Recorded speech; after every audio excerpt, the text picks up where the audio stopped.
Okey, Assalamualaikum, selamat pagi. Silakan Faria. Selamat pagi, Assalamualaikum. Cak kawan semua penonton Malaysia hari ini. Tadi sedikit kita mulakan. Pagi ini kita melihat beberapa visual memaparkan tentang gunting rambut.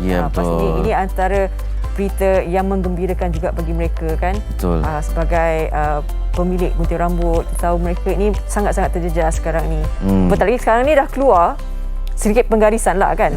Garis panduan untuk Pelan Pemulihan Negara ini. Ya, jadi kita raikan kesempatan ataupun kebenaran ini, dan ini antara kreativiti yang dilakukan oleh golongan yang terbabit dalam sektor gunting rambut ataupun perniagaan gunting rambut ni kan, yang memperlihatkan mereka menunjukkan antara perkara-perkara yang boleh dilakukan ataupun tip-tip untuk menggunting rambut lah. Saya baru perasan kadang-kadang sebab saya bukan jenis pergi kedai gunting. Gunting sendiri. Jadi bila tengok video dalam keadaan PKP ni, gunting rambut masih kena pakai tutup muka kan. Jadi takut dah tergunting tali ni. Tali tu kan. Jadi maknanya disangkut pada sikat. Bagus juga. Jadi ini antara perkara-perkara yang kita nak tengok dari segi kreativiti, bagaimana apabila dapat dikembalikan dibuka kembali kedai-kedai gunting semua. Jadi kita harapkan ini satu yang dapat disambut dengan baiklah. Betul. Tapi kena dilaksanakan dengan SOP yang ketat. Betul, dengan SOP yang ketat. Pastinya kita ni macam kalau berkeluarga, kalau anak-anak sekarang, rambut anak saya dah macam ni dah. Wow, macam Afro. Saya dah suruh bangun bagi Allahu Akbar anak aku. Saya memang tak reti nak gunting rambut dia, saya takut kan. Dia pun tak yakin dengan saya. Ami, are you sure? Are you sure? Tak sure lah. Memang tak pernah memotong menggunting rambut anak? Tidak. Tak pernah? Tak. Saya takutlah nanti salah gunting lain pula muka dia ni kan. Jadi tapi kalau mungkin saya percaya anak-anak muda sekarang, mereka kalau meningkat platform TikTok ni dengan ada tips-tips macam nak gunting rambut tu, saya percayalah sebab ada peralatan memang mudahkan lah. Tapi saya memang ini bila dengar kata kedai gunting dah boleh buka, alhamdulillah ya Allah ya Tuhanku. Handsome balik anak aku itu dah dia. Jadi bila tengok dah boleh beroperasi bermula 8 pagi kan, hingga 8 malam. Ya, itulah dia. Cuma kita bercakap tentang mereka yang terkesan ini, difahamkan ada Persatuan Penggunting Rambut Bumi Putra ketika PKP ni berkuat kuasa sampai sekarang 70%. Ya. Terkesan dengan ni ada terpaksa tutup, kemudian berhutang dengan alung dan sebagainya. Betul. Jadi kelangsungan hidup kelompok ini sangat-sangatlah mencabar, dan kita nak memahami lebih lanjut situasi mereka dan bagaimana mereka merencanakan perniagaan ini selepas ini. Sebab kadang-kadang kita sering menuding jari kepada golongan yang melanggar SOP, golongan yang bekerja dalam industri dan sebagainya. Kata ni lah tempat kerja, kluster tempat kerja dan sebagainya. Tetapi kita tak boleh nafikan kelompok komuniti juga mengundang kepada angka COVID yang meningkat. Itu yang kita perlu lihatlah. Kadang-kadang kita tengok statistik 27 kluster semalam, wow banyak ni, misi ni hilang dan sebagainya. Tapi bila diperhatikan 13 kluster komuniti, 12 kluster tempat kerja tau. Jadi maknanya kita kena lihat balik macam mana komuniti ni boleh ada. Dia pergi mana? Pergi mana? Kita memang kita dah duduk rumah sebulan berapa bulan, tapi masih ada lagi yang kecil. Okey. Tadi Elis Iskandar cakap bagaimana kita nak mengetahui bagaimana cabaran mereka sebelum ini. Sekarang kita dah berada fasa secara berperingkat kan, kita nak keluar daripada PKP ini. Jadi kita dah dengar pasal pemulih dan sebagainya, tapi sebelum kita nak mendekatilah. Ya, kita nak bersama dua tukang gunting lah lebih kurang kalau kita boleh istilahkan mereka ni. Yang pertama ialah Abdul Majid Ahmad, pemilik kedai gunting rambut Majid. Bila nama kedai gunting rambut Majid ni macam klasik lah bunyinya. Klasik, betul. Ya, dan seorang lagi ialah Syazwan Abdul Aziz, penasihat Persatuan Barber Bumi Putra Malaysia, di talian video sekarang. Hello, Assalamualaikum. Hello, selamat pagi. Selamat pagi. Assalamualaikum. Waalaikumsalam. Saya tak tahu lah, bila saya dengar suara macam Hanif Miswan. Cuba. Suara siapa? Suara Syazwan ke suara? Syazwan. Cuba betul tak? Betul. Suara Syazwan sama macam rakan pengacara kami Hanif Miswan. Okey, sihat dia kedua-duanya? Sihat, alhamdulillah. Cik Abdul Majid sihat? Cik Abdul Majid sihat? Ya, alhamdulillah sihat. Okey, baik. Kita nak tanya Cik Majid dululah. Cik Majid, bila kata pemilik kedai gunting rambut Majid ni, maknanya dah beroperasi lama ni kan? Kalau boleh nak tahulah sejarahnya. Baiklah, Assalamualaikum semua. Waalaikumsalam. Saya Abdul Majid, memang telah mengusahakan kedai gunting rambut ni di Ampangan, Seremban Negeri Sembilan. Yang telah beroperasi kira-kira tahun 2008 sehinggalah sekarang ni. Lama dah tu. Kira lebih kurang 13 tahun lah. Ya. Bermula macam mana tu? Memula kan? Memang minat ke lepas tu ataupun dari orang tua ke? Mula-mulanya memang saya minat gunting rambut ni. Tapi sebelum ada kedai sendiri, saya bermakna anak dan isteri lah jadi customer saya. Jadi menarik istilahnya jadi customer bukan jadi bahan uji kaji ya. Masa tu belum ada kedai lagi. Jadi mengunting di rumah je lah. Belajar mengunting rambut. Jadi anak dan isteri lah jadi pelanggan. Okey. Jadi berapa lama tempoh tu sebelum betul-betul yakin untuk membuka kedai? Lama juga lah, lebih kurang 4 ke 5 tahun. Oh, betul-betul training ni. Masa tu saya bila pergi kedai gunting rambut, saya duduk dulu tengok tukang gunting tu mengunting macam mana. Baik. Lepas tu bila saya dah selesai gunting rambut, saya pun duduk sekejap di kedai gunting tengok dia mengunting. Baik. Gunting rambut sambil belajar ni. Ilmu banyak ni Cik Majid ni. Kita tengokkan ini ni kedai Cik Majid Klasik kan? Ada kerusi antik tu, kerusi gunting rambut. Itu masa ada kursi antik. Kita ada 2 generasi Cik Majid kan, kita kata otai lah. Kan kita ada generasi baru Syazwan. Ya, saya. Okey. Saya tak boleh lah macam ada musuhan. Macam kau dengan dia betul. Syazwan. Okey.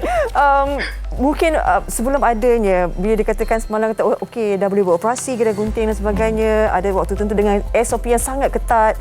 Tapi sebelum kita dengar perkabaran ni, bagaimana cabaran yang kalian lalui?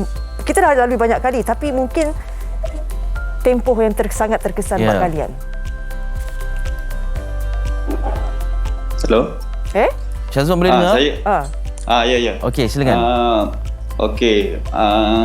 Assalamualaikum, alhamdulillah terima kasih kepada TV3 Night Mesa yang menjemput saya pada pagi ni untuk bersuarakan mengenai baba dalam Malaysia inilah. Okey. Kami memang sangat terkesan lah sekarang. Buat masa sekarang kami sangat terkesan disebabkan tidak boleh beroperasi kedai gunting rambut dan kami hilang punca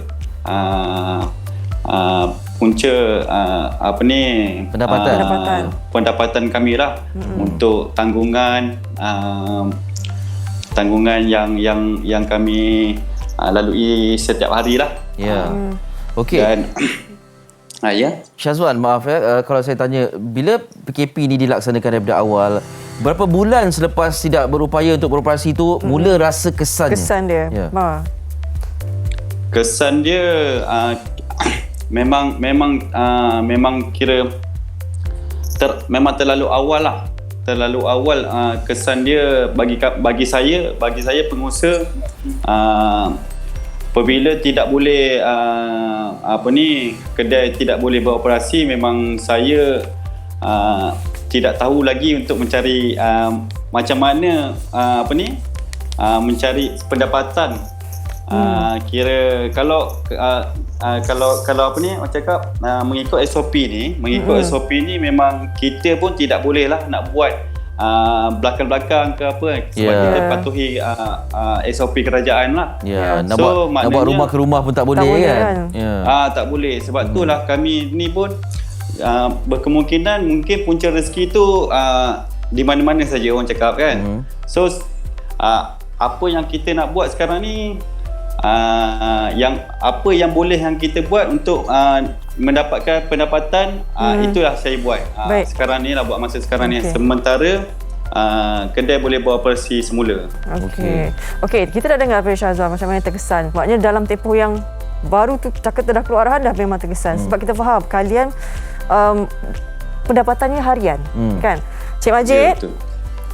Ya, saya. Okey, Cik Majid, kita mendengar juga bagaimana ada segelintir daripada pemilik tukang gunting ataupun pemilik kedai gunting rambut ini terpaksa untuk berhutang, cuti haram dan sebagainya sebab terdesak, hidup dah terdesak, kita tak tahu punca harian semua dah hilang. Cik Majid sendiri, apa yang Cik Majid lakukan untuk memastikan kelangsungan tu masih dapat diteruskan bersama keluarga? Yalah, bagi saya lah, apabila kedai gunting tak dibenarkan beroperasi, alhamdulillah lah, saya masih boleh lah untuk meneruskan kehidupan. Daripada apa simpanan yang ada itu je. Okey. Alhamdulillah. Tapi Cula, kalau berapa lama simpanan tu boleh bertahan ataupun ada ikhtiar lain ke yang dilakukan? Simpanan tu jangkanya lebih kurang dalam 4-5 bulan tu boleh lagi lah untuk saya meneruskan kelangsungan hidup. Okey, alhamdulillah. Baik, Syazwan sudah berkahwin dan berkeluarga?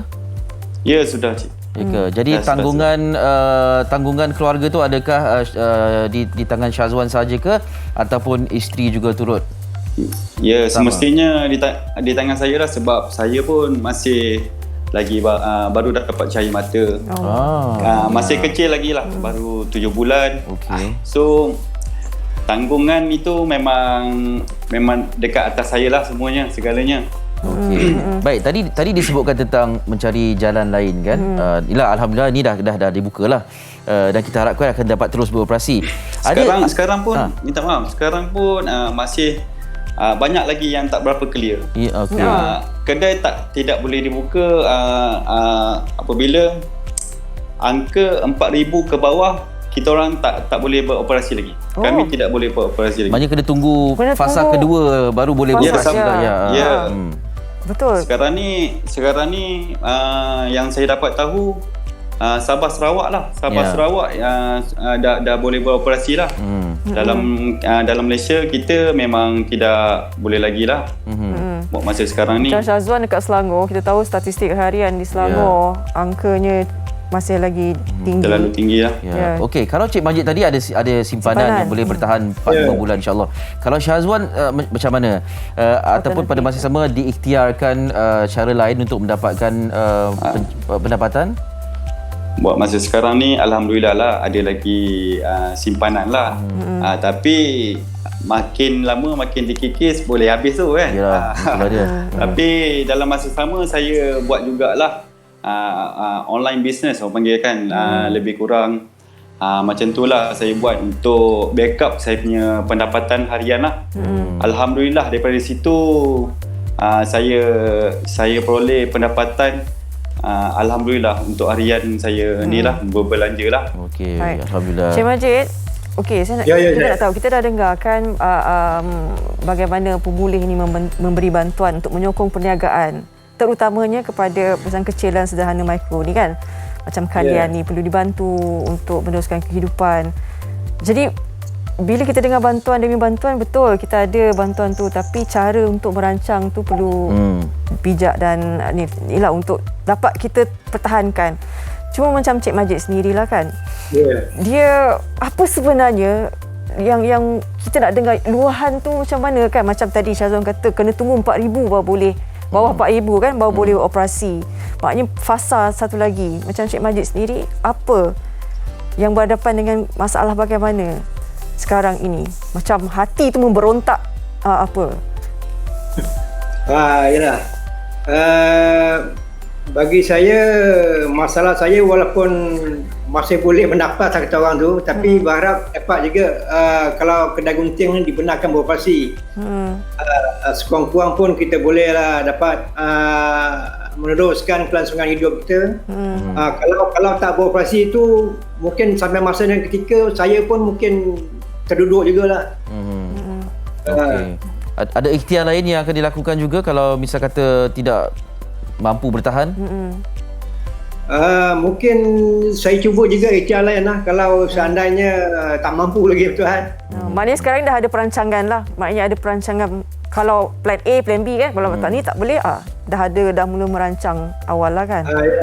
Ya. Okey, insya-Allah.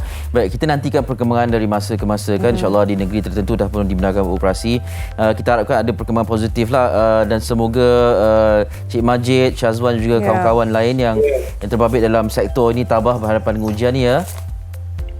Ya, baik. Ya, terima kasih banyak sudi bersama kami. Sama-sama. Terima kasih semuanya.